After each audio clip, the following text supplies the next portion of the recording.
Hey, Coach, just talk about Paige's effort tonight. I mean, she didn't shoot. Oh, that's my bad. We were muted. Go ahead. She hit the big shot for you, obviously, at the end there, and did everything else besides shoot well. So just as a freshman, being able to do other things when it wasn't a great shooting night for her. Yeah, that was a rough first outing for Paige, for sure. You know, she's a pass first player, and she keeps reminding me that every day. She tells me, you know, she'd rather pass the ball than shoot it. And I don't know how many she ended up with, 7 or 8 assists. I don't know what it was, but you know, I think she handled herself, you know, pretty well, considering, you know, it's our first time in an environment like this, and especially during this pandemic time, you know, when we haven't played in front of any crowds at all. And they're not an easy play because how long they are on the perimeter. So it was difficult. It was a difficult game for Paige. But you know, like I always say, you don't lose the game on one play. You know, you can't go back and say that play cost us the game. You know, people love to say that, especially in the media. That play cost the game. You don't generally have that. But one big play can win you the game. And, you know, we had some really big plays by, you know, by all those guys, you know, by Kristen, you know, the shots that he made, Liv, couple rebounds that Liv got late there, Aubrey. Everybody made some contributions. Leah gave us some great minutes. So it was good to see them do that, because I wasn't sure what we would do the first time we were faced with a game where nothing goes right. Alexa, you want to go ahead? Hi, Geno. You mentioned her just now, but Kristen really carrying the offense for, it felt like most of the game when she was in there before that little fourth quarter spurt. What did you see from her, and how she was able to just continue to mature and put some of the struggles she had earlier, even this month, behind her, and really come through and show that she's the junior you needed her to be tonight? Yeah. You know, we talked before the game, you know, it was, you need to play, you know, you need to play great tonight. You know, I didn't say anything about you need to shoot great. You know, I just reminded, or you just need to play great tonight. You know, whatever that means, whatever that encompasses, and all the things that go into playing great on a particular night. And today, you know, she did. And there's some moments that she wishes she had back, I'm sure, you know, that always happens. You know, this is our 8th game of the year. You know, we've been at it for 5 months, it seems like, and we played 8 games. So all this is brand new. And I think Kristen really responded to the challenge. Carl, you want to go ahead? Geno, 2-part question. First, how well do you think Avina Westbrook handled herself tonight, and what had to be an emotional situation for her? Second part, does Janelle Francisco get an assist tonight? I don't know. As far as Avina is concerned, you know, I pulled her aside before, you know, today at shoot around, and I tried to, like, I don't know if it did any good or not, but I tried to point out the difference between playing with a lot of emotion and not being emotional, and not letting your emotions, you know, get in the way. You know, and not an easy thing for her coming down here, you know. But I thought she was unbelievably good. You know, she made some really clutch shots. Really just big, you know, big moments in the game. And I think there was another one that I thought was in.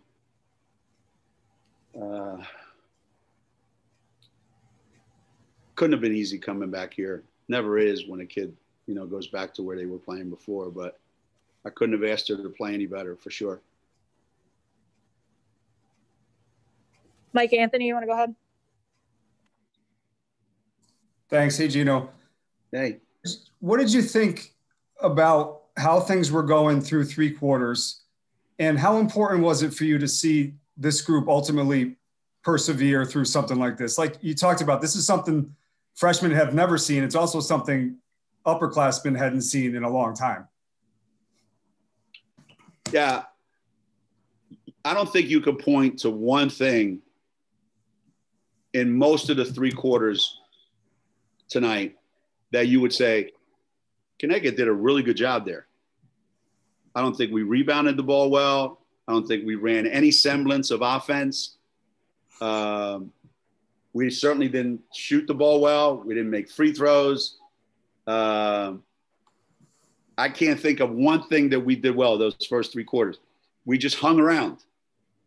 And then in the fourth quarter, when, we started to get into a little bit of a flow, and I asked them after the game, what were some of the big moments? And they kept saying the stops that we got, and so we got some big stops in the fourth quarter, and then some shots started to drop. But those first three quarters, it would have been really easy for us to just let it get away and leave here with an L. But games like this are somewhat rewarding, I think. I said something to Jamel. I said, Jamel, I think this was the score or close to it. Maybe not, but it seems familiar.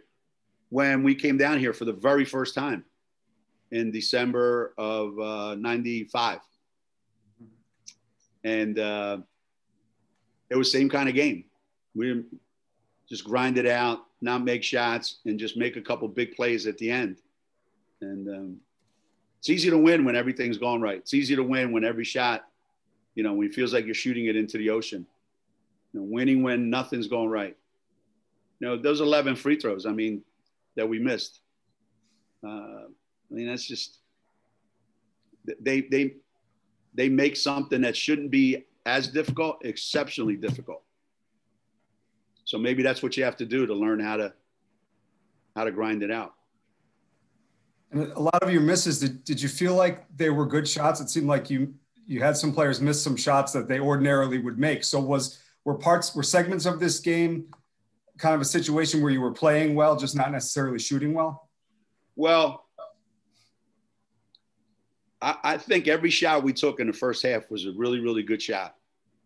The only problem was they came out of nonsense. They came out of nothing. So by us saying, listen, the way they're going to guard these, the big guys are going to sag back. So our big guys, you guys are going to get an opportunity to, shoot some open jump shots.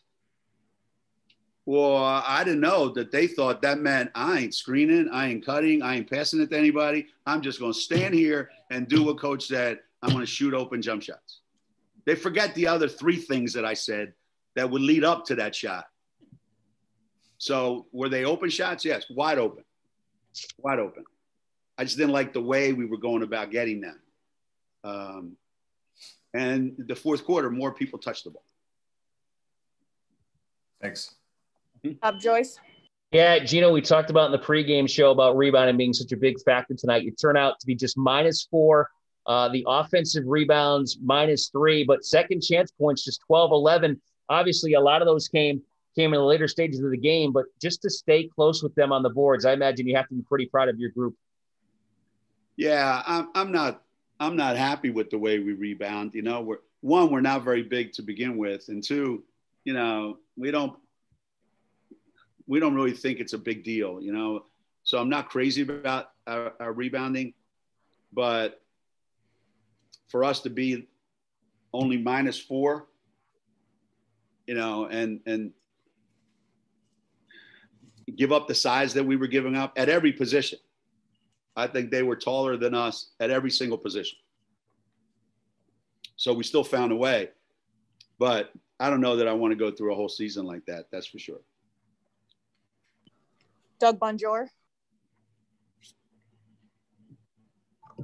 Hey, Geno, you talked a little bit about it on the broadcast, but just, being back there, first time, 15 years, just what were your, kind of emotions, just being in the building? I know different circumstances with the, fewer, the crowd, but just what was going through your head?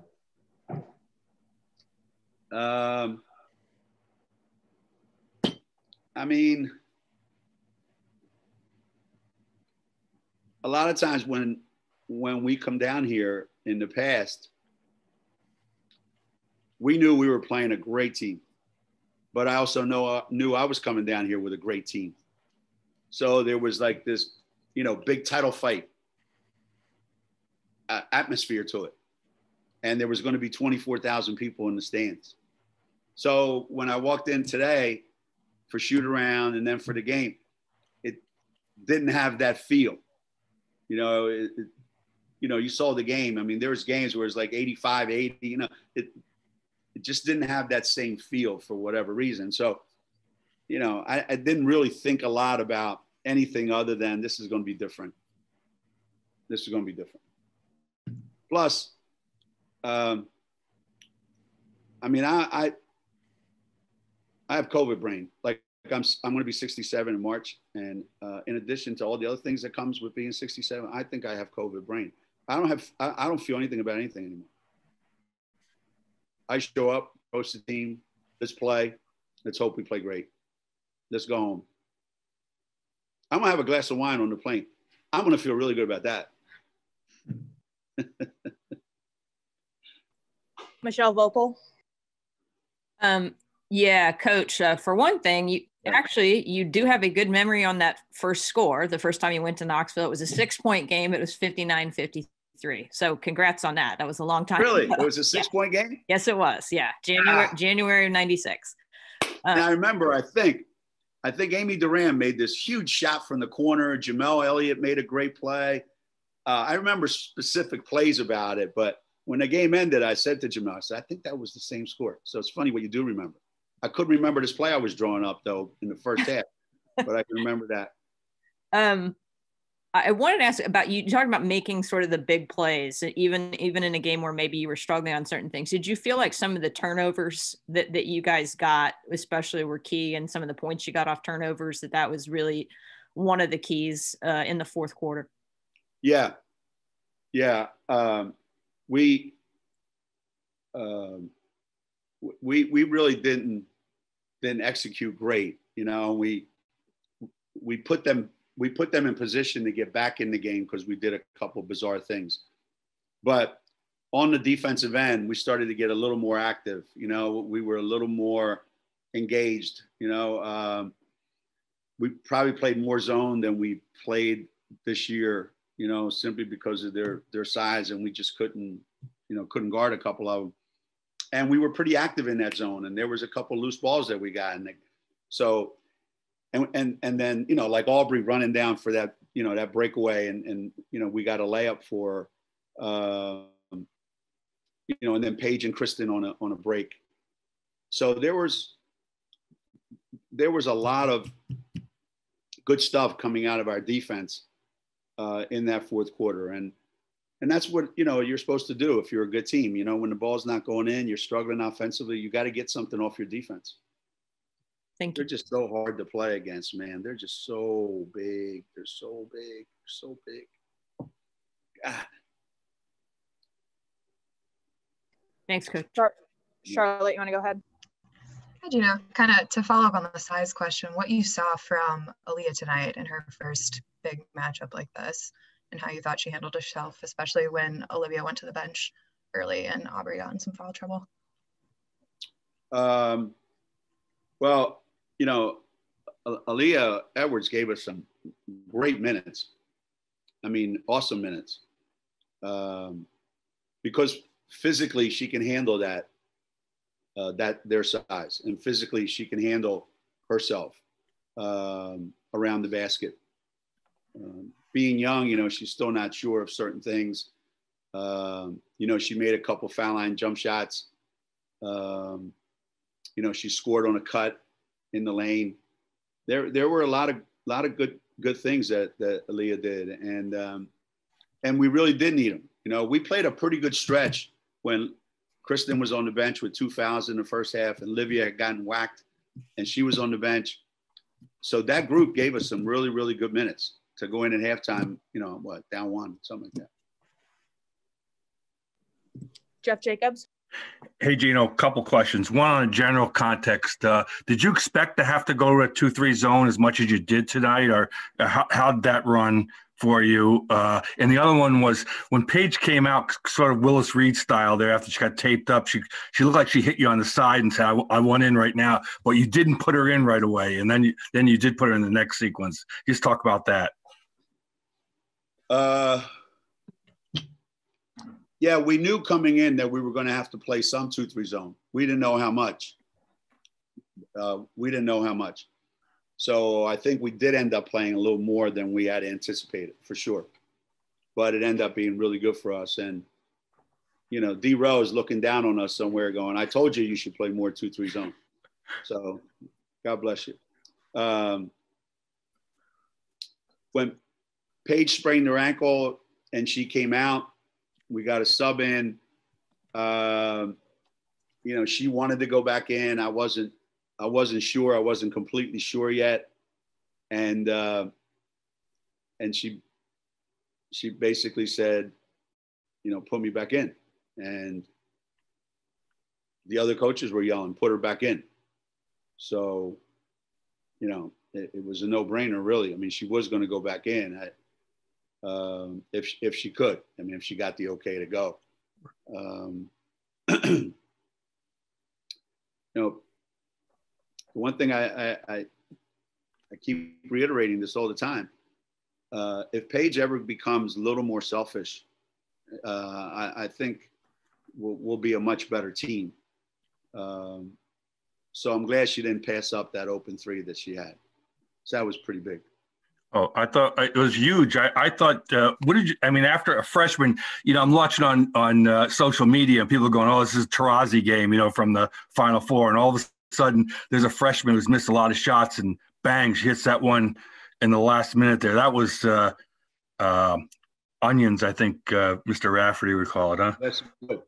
And, you know, I think a couple of the other guys, they were the happiest guys on the floor because they didn't really want to take that shot. And when Paige caught it, you know, she was obviously wide open and she wasn't afraid to take it. And maybe that's, you know, that's what she's all about. You know, I thought Kristen got a ton of shots tonight and I wanted her to, you know, and now we got and E got a bunch of shots tonight. And that makes Paige happy when those guys get a lot of shots. But she made a big one. That's for sure. And, you know, that whole social media thing, I'm not on it, so I don't know, but I'm sure every time Paige touches the ball, somebody has an opinion. Carl, you want to go ahead? Geno, the other day you said, you know, it's not the rivalry it used to be. And then when you were told Kelly Harper wanted to keep playing, you seemed a little more enthusiastic about it. Now that you've been down there and it was a big game and tight game, how do you feel about possibly extending the series for Tennessee? Well, first of all, I don't remember saying, because I know I didn't say it, that we're never playing them again, that this was the only year we were playing them. I remember saying we had a 2-year deal, and beyond that, you know, I don't know what the big deal is where everybody's, you know, climbing down my neck saying, you got to play Tennessee, you got to play Tennessee, you got to play Tennessee. You know, playing them is a good game. And it's been a while since, you know, since the game was easy to put together. Up to now, it wasn't that easy to put together this game, even if we both wanted to, all along. And now that it just feels like, everybody's okay with doing it, especially when the fans come back. Yeah. I mean, you want to give your players a chance to play the best teams and in the toughest environments. And certainly this is one of those environments, if not, not one of the toughest, certainly as tough as any place we play. Can you address the adding the Arkansas game next week? Yeah, I don't know who the hell's idea that was. That wasn't my idea. Yeah, we're going to get on a plane and go to play Arkansas. They're going to try to score 120 on us because that's the way they play. And, we got 3 SEC teams this year, Tennessee, and then now Arkansas, then South Carolina. I don't know who the heck else we might end up playing if this thing keeps going sideways. But, Neil, who does all of our scheduling, pretty much, keeps an eye on that stuff. So in other conferences, as teams get shut down and teams lose games and all of a sudden they got a 10-day break or 7-day break, and I called neighbors and, and I say, hey, Mike, you guys want to play? He said, yeah, we'd love to play. So at this point in time, it really doesn't matter who you play, where you play, when you play. It doesn't matter. You just need to get games and you need to play people that are pretty good if you can. I don't think anybody's going to care at the end of the season what your record is or who you beat or who you lost to. I don't think anybody's going to care. So more people are willing to play.